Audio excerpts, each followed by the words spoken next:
Thank you for joining the Basque Museum today as we visit Morris Hill Cemetery and learn more about the Basque presence here.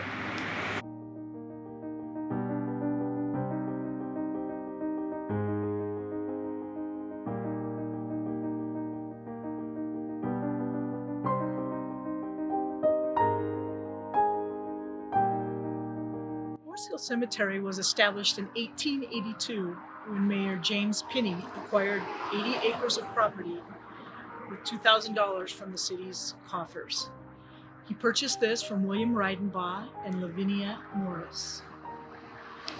Some of the causes of death in the city's first burial records, beginning in 1882, included a snow slide, gunshot, murder, dropsy, consumption, poison, falling tree, falling rock, rickets gathering in the head, Bright's disease, the grief, and steel car accident.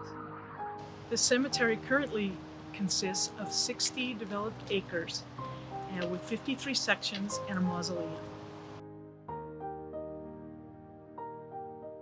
But just as you proceed into the cemetery from the main gate, you arrive in an area that was purchased by the Catholic Church in May of 1882, 8 acres, and then additional property was sold to Bishop Glorieux in 1885 that would become known as the St. John's sections, 14 of them. Ownership reverted back to the city of Boise in 1935 and is now managed by Parks and Recreation. It is especially in these St. John sections that you cannot help but be struck by the Basque surnames that call out to you to remember them and that stand as a testament to their presence here. The cemetery has various sections dedicated to ethnic groups. Upon entering the main gate, immediately to your left you'll find the Jewish section. Travel further to the west and you'll find sections dedicated to the Chinese and to the Japanese families. In the Idaho Genealogical Society magazine, in the fall 1998 issue, Liz Hardesty chronicled her journey through a project that would be life-changing for her and would bring life back to many who had remained unnoticed for as long as 8 decades. The Unmarked Basque Graves project began in 1993 when Iñaki Goicoechea, the equivalent of the Basque Attorney General, was going to visit Boise as a representative of the Basque government. He had written specifically and requested that he be permitted to visit the grave of his grandfather, Jose Goicoechea, who had come to the United States as a sheepherder and died here, leaving a widow and several small children in the Basque Country. After a number of days and telephone calls, Dolores Totorica, who was attempting to find the grave in advance of the government's representative's visit, was shocked to find that it was unmarked. A brass marker was placed at the graveside, avoiding a great deal of embarrassment to the Basque community here. The minister was visibly moved at the grave, took pictures of the marker and the cemetery, and called his amuma, grandmother in the Basque Country, to tell her that he had found Aichiches, his grandfather's grave.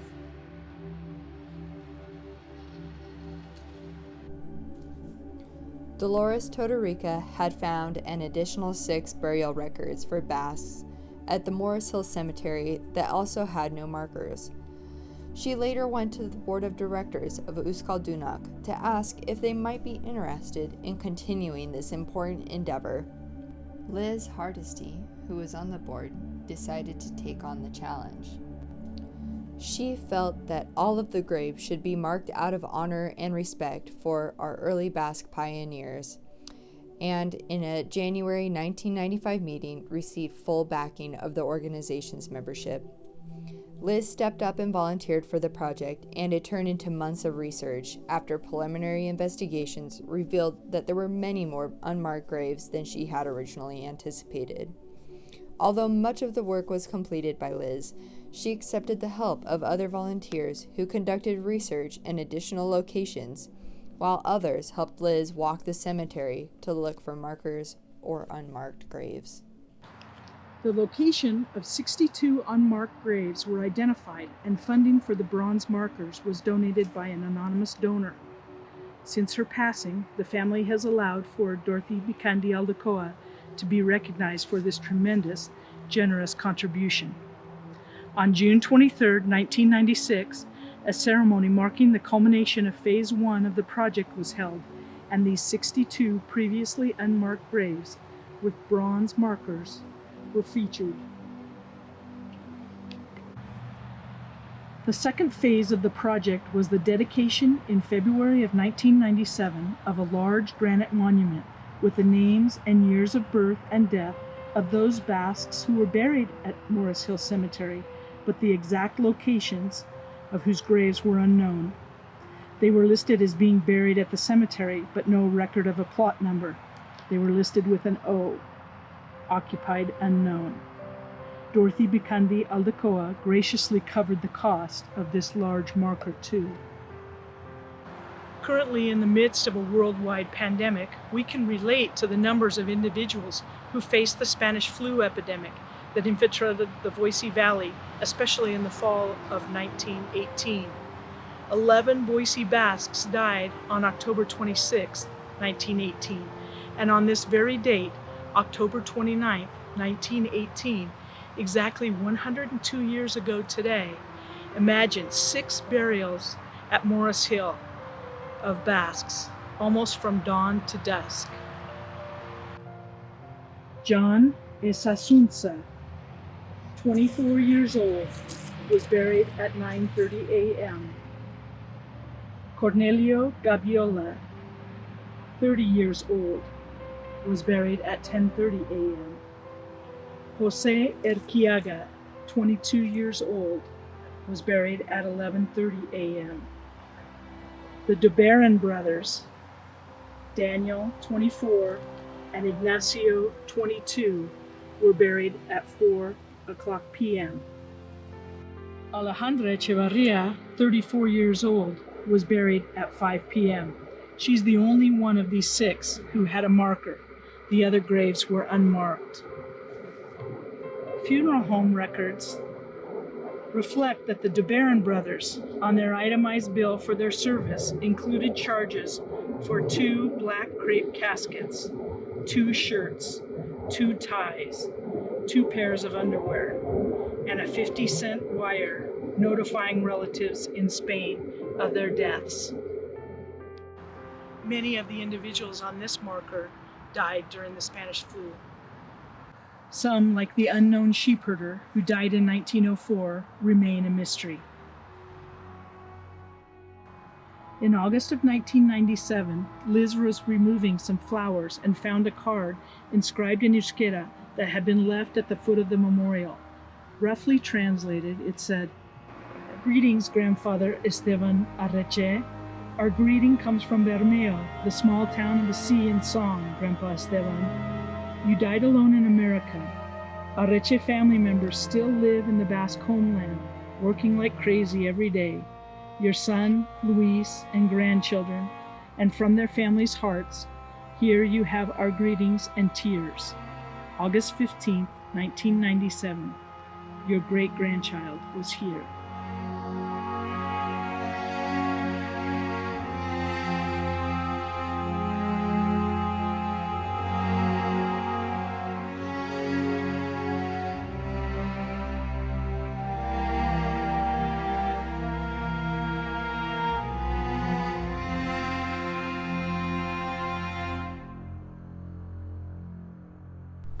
A third phase of the project was completed in July of 2017, called Astu Badig, Not Forgotten.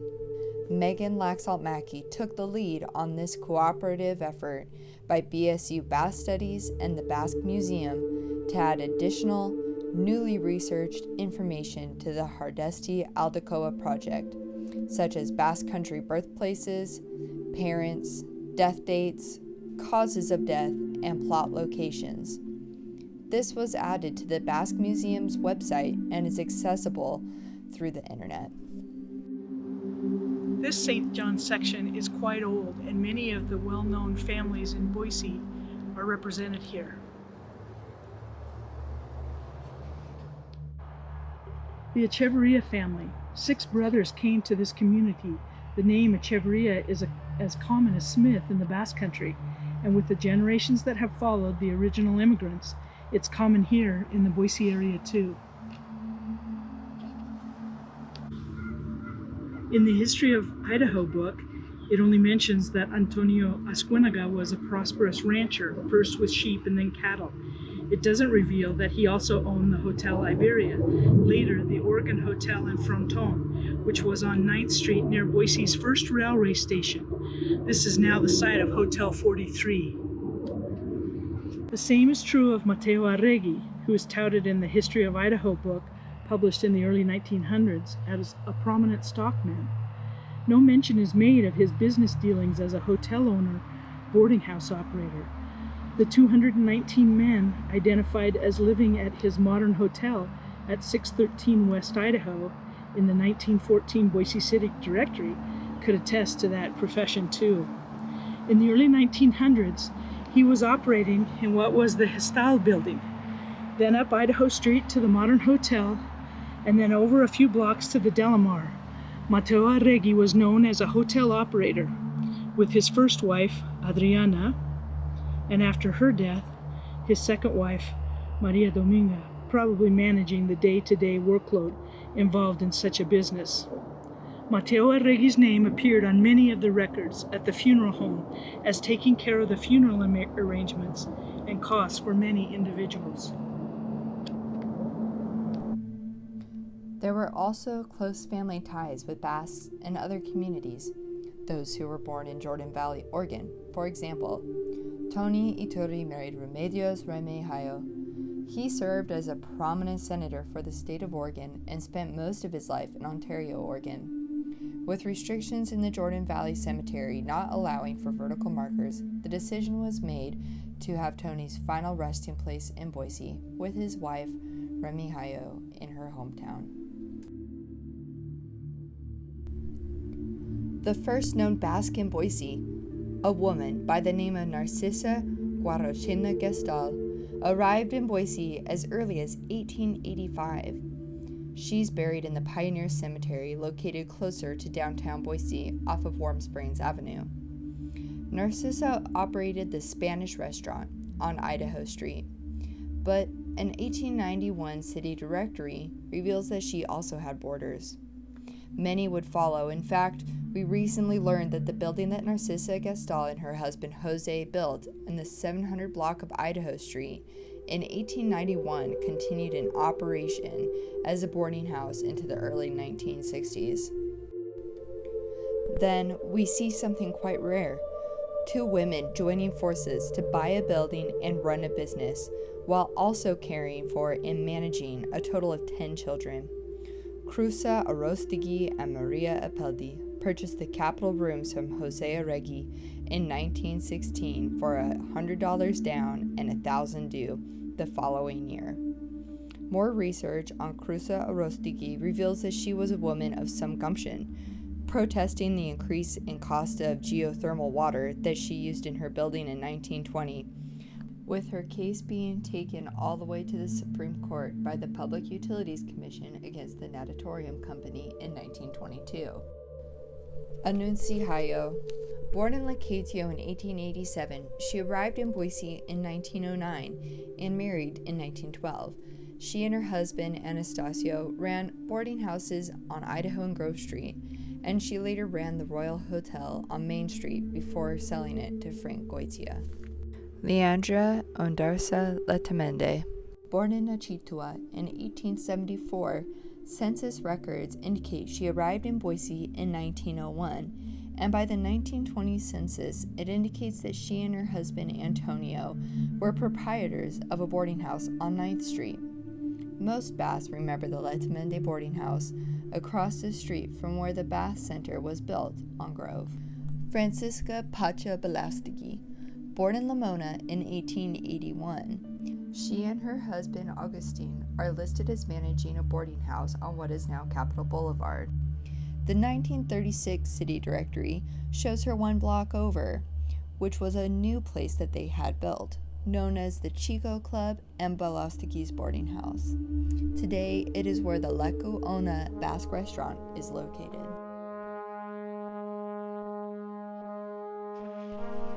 Basques have joined thousands of others in serving their country. You have to go to a completely different section of the cemetery to find one of the Basques who served in World War I. William Bourdier, a Basque from Udapel in the Basque region of France, called Mackay, Idaho, his home after arriving in the United States in 1914. In 1918, he, like most other men, was required to register for the draft. His 1918 card shows William Bourdier was working as a camp mover for the Boudinghouses Ranch. He filed a petition for naturalization while in San Diego stationed at Camp Kearney in June of 1918. World War II also called thousands of men and women to serve, and the Basque were no exception. Albert Pagawaga grew up in the middle of the Basque community in downtown Boise. His life changed when he and his lifelong friend, Will Overgaard, enlisted in the Marines. Semper Fi was a motto that Al would live by for his entire life. A Purple Heart recipient after losing part of one leg, he felt fortunate to be alive after only 32 men out of roughly 200 from Al's company made it off of Iwo Jima.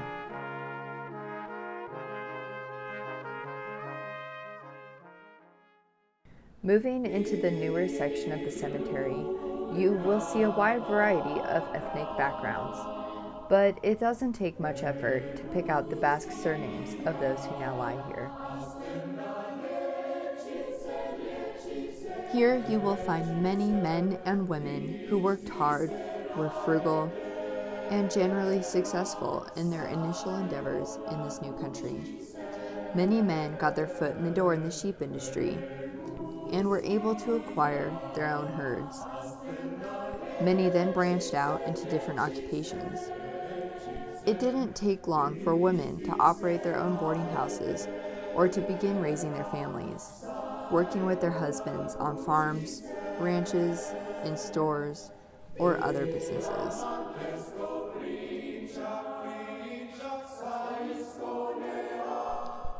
Some of the individuals who have carried the torch to keep Basque culture and history alive can be found in the Morris Hill Cemetery. They have left a legacy through family participation in cultural activities, or by others they've inspired who are now continuing this transmission of culture. It's hard to look at a newspaper article or watch 1950s clips of gatherings in Jordan Valley or 1970s festivals in Ely, Nevada without seeing a familiar musician. At the time of his death, in 2004, Jimmy was playing for 3 dance groups and had a list of countless awards, hundreds of weddings, and tons of festivals that he had played for. His wife, Isabel, knew because she had done her best to keep him on track and schedule for all those many years. Basque and Boise have been touched in multiple ways by this couple. Today, children and adults are actively participating in learning to play button accordion and tambourine through the efforts of descendants of this family, and places like Bar Guernica, the Basque Market, Epis, and more recently Ansatz are names we know today by family members inspired by their grandmother, Epifania Lamikis Inchausti, to share great food with others. Hundreds of children have learned to dance because of Juanita Ubarraga Ormachea. She grew up in downtown Boise and thought it was important to teach Basque dance and began in the 1940s. This legacy, coupled with over 120 books of photographs, articles, and memorabilia, which she generously shared with the Basque Museum near the end of her life, leave an undeniable mark on the Basque community of Boise.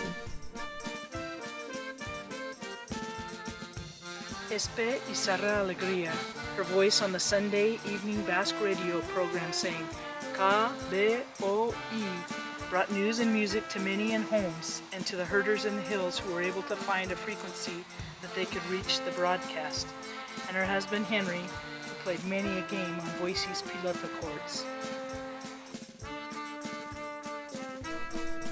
Bonifacio Garmendia and his wife Juliana Echeverria began their lives together in Ogden, Utah. By late 1918, they had moved with their son to Boise and were soon joined by their daughters. Bonifacio worked in the wool industry. but also became the go-to man who could speak multiple languages. He had mastered English and helped many others with document processing. His collection of wallet-sized photos representing many of those he helped were donated to the Euskaldunak and then shared with the Basque Museum. You can learn more about him and see the faces of many immigrant men in this collection.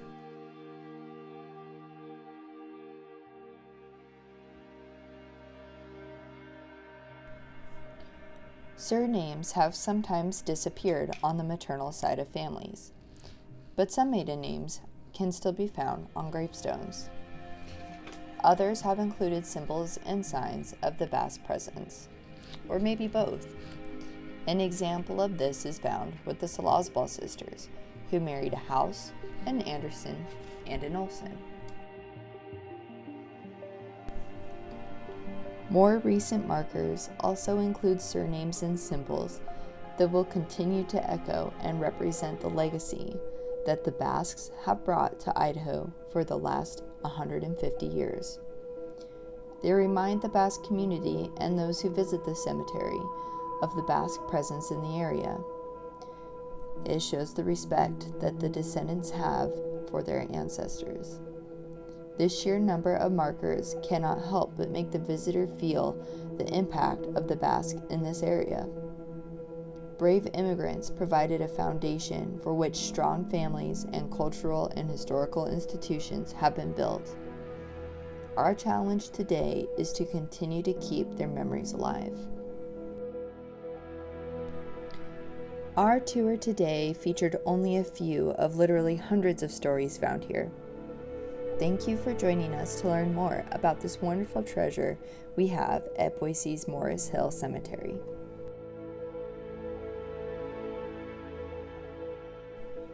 If you would like to learn more about the Boise Basque community, be sure to become a member of the Basque Museum or follow us on Facebook or Instagram to stay up to date with new projects, presentations, and events.